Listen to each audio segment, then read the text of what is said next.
Good morning. स्वागत है आप लोगों का स्टडी पॉइंट के इस ऑनलाइन यूट्यूब प्लेटफॉर्म पे। मैं अश्विनी कुमार पांडे। क्लास ट्वेल्थ का अभी आप लोगों का ऑर्गेनिक केमिस्ट्री चल रहा था, जिसमें हमने दो वीडियो ऑलरेडी डाल रखे हैं, लेक्चर 1 का और लेक्चर 2 का, जिसमें आप लोगों को ऑर्गेनिक केमिस्ट्री का जो चैप्टर नंबर 1 है, यानी कि हेलो एल्केन और हेलोबेंजीन, इससे रिलेटेड जो रिएक्शन है, जो इम्पोर्टेंट रिएक्शन है, उसके बारे में पढ़ाई करवाई जा रही थी। जिसमें आप लोग का जो मुख्यतः रिएक्शन हो चुका है वो हो चुका है वुड्स अभिक्रिया। दूसरा हो चुका है इसका फिटिंग अभिक्रिया, यानी कि फिटिंग रिएक्शन। तीसरा हो चुका है वुड्स फिटिंग अभिक्रिया।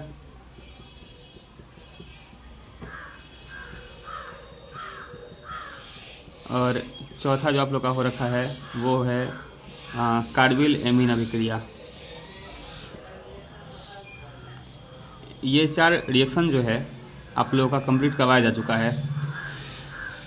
इन चारों के बाद रिएक्शन के दौर में जो नेक्स्ट होगा, जो 5वां होगा, वो हम लोग का होगा reamer Tiemann reaction. Reamer Tiemann अभिक्रिया, ये आज का नेक्स्ट टॉपिक होगा। ठीक है, अभी क्लास 12 का ये चैप्टर नंबर 1 है, हेलो एल्केन और हेलोबेंजीन। तो अब हम लोग बात करेंगे रीमर टीमैन रिएक्शन का। अच्छा, ध्यान रखा जाए कि रिएक्शन नंबर 1, 2 और 3, यानी कि वुड्स अभिक्रिया, फिटिंग अभिक्रिया और वुड्स फिटिंग अभिक्रिया, इन तीनों ही रिएक्शन में ऐड क्या करना था? 2Na, मतलब कि सोडियम धातु से अभिक्रिया करवानी थी। उसके बाद कार्बिल एमीन अभिक्रिया था। इसमें हम कहे थे कि जो रिएक्टेंट होगा, जो अभिकारक होगा, उसको याद कर लीजिएगा कि इसमें अभिकारक के रूप में कौन कौन भाग लेता है। तो इसमें हम बताए थे 3 चीज़। एक था एनिलीन, यानी कि बेंजीन में NH2, एक था क्लोरोफॉर्म यानी कि CH3, और एक था पोटेशियम हाइड्रोक्साइड यानी KOH। इन तीनों का रिएक्शन करवाना था।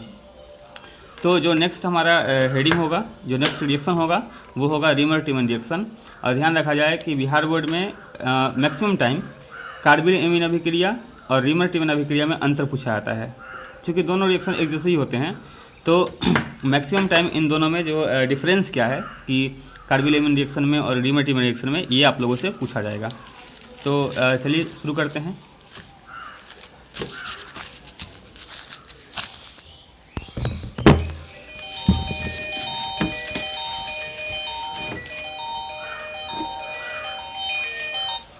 हेलो,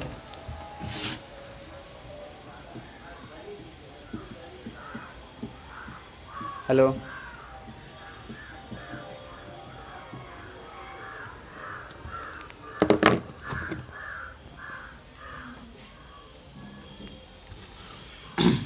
जी हाँ बच्चों, तो हम लोग शुरू करते हैं रीमर टीमैन अभिक्रिया।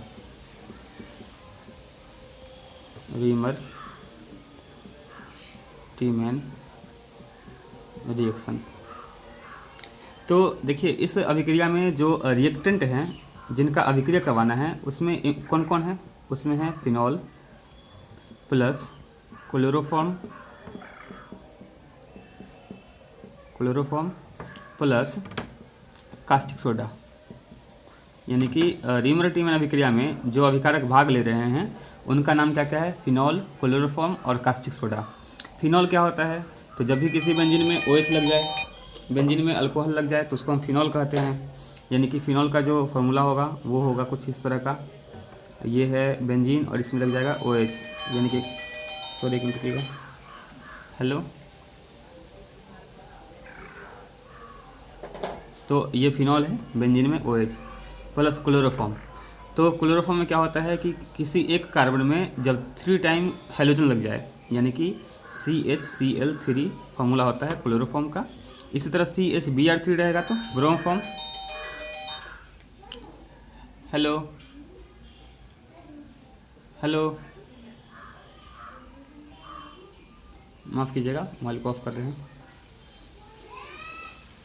चलिए, तो क्लोरोफॉर्म का फॉर्मूला CHCl3 होता है। उसी तरह अगर Cl की जगह Br हो जाए तो CHBr3 हो जाएगा ब्रोमोफॉर्म। अगर आई हो जाए तो CH3 हो जाएगा आयोडोफॉर्म। और कास्टिक सोडा को सोडा लाइम भी कहते हैं या सोडियम हाइड्रोक्साइड कहते हैं, यानी कि NaOH। ये हमारा रिएक्शन है कि फिनॉल का reaction chloroform plus caustic soda से। तो देखो बच्चों, पिछली अभिक्रिया की तरह ही इसमें क्या करेंगे कि वर्ग 17 का तत्व कौन है, क्लोरीन है, वो भी 3 टाइम। और वर्ग 1 का तत्व कौन है, सोडियम है, वो 1 टाइम है।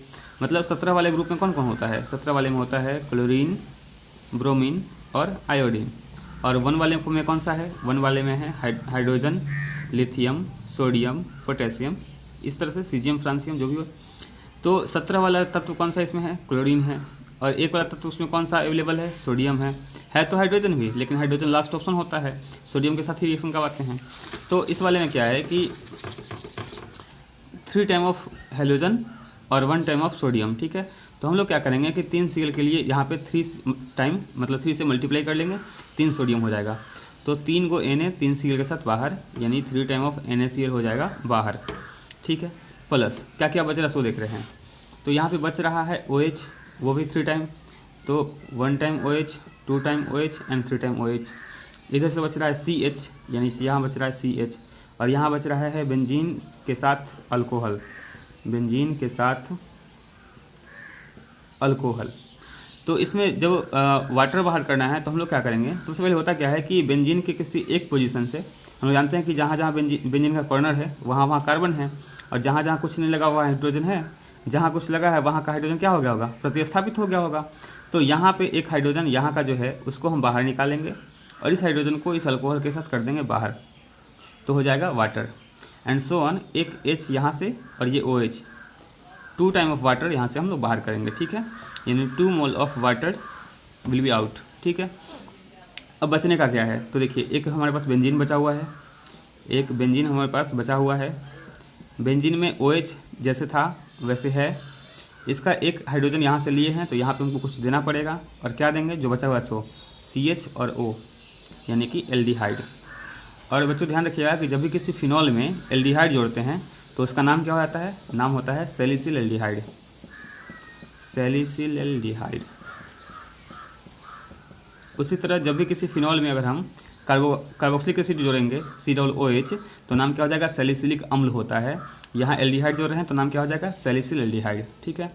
तो फाइनली बात ये हुआ कि जब हम फिनॉल की अभिक्रिया क्लोरोफॉर्म और कास्टिक सोडा के साथ कराते हैं तो बनता क्या है, बनता सैलिसिल एल्डिहाइड है, और बचता क्या क्या है, सोडियम क्लोराइड यानी साधारण नमक, और वाटर यानी कि पानी, पानी नमक बाहर, और बच जाएगा सैलिसिल एल्डिहाइड। ये हमारा रिएक्शन हो जाएगा, ठीक है। अभी देखो बच्चों कि इस रिएक्शन को हम फार्मूला वाइज ही कर सकते हैं, जैसे ये स्ट्रक्चर वाइज हो गया तो इसको हम फार्मूलेट भी कर सकते हैं, फार्मूला वाइज ही कर सकते हैं।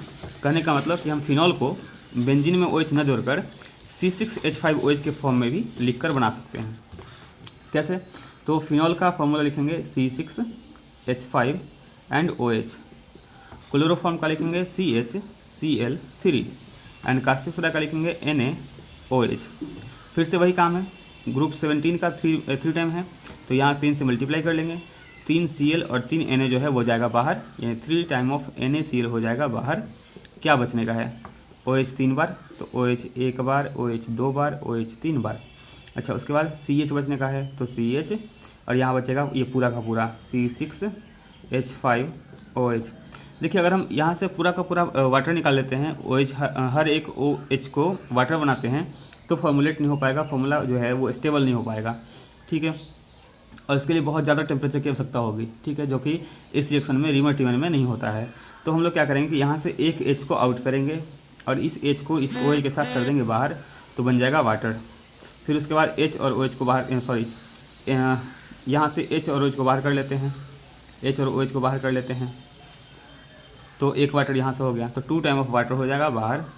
बचेगा क्या, C6H5 में से एक गया हुआ है तो H4, ये OH बचेगा, और यहाँ से CHO, यानी कि C6H4OH और CHO, इसी का नाम है सैलिसिल एल्डिहाइड, सैलिसिल एल्डिहाइड।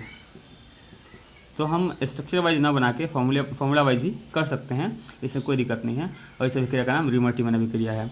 बच्चों ध्यान रखिएगा कि जब हम कार्बिलेमिन पढ़ा रहे थे तो कार्बिलेमिन में क्या हुआ था कि शुरू किए थे एनिलीन से, aniline plus chloroform plus potassium hydroxide.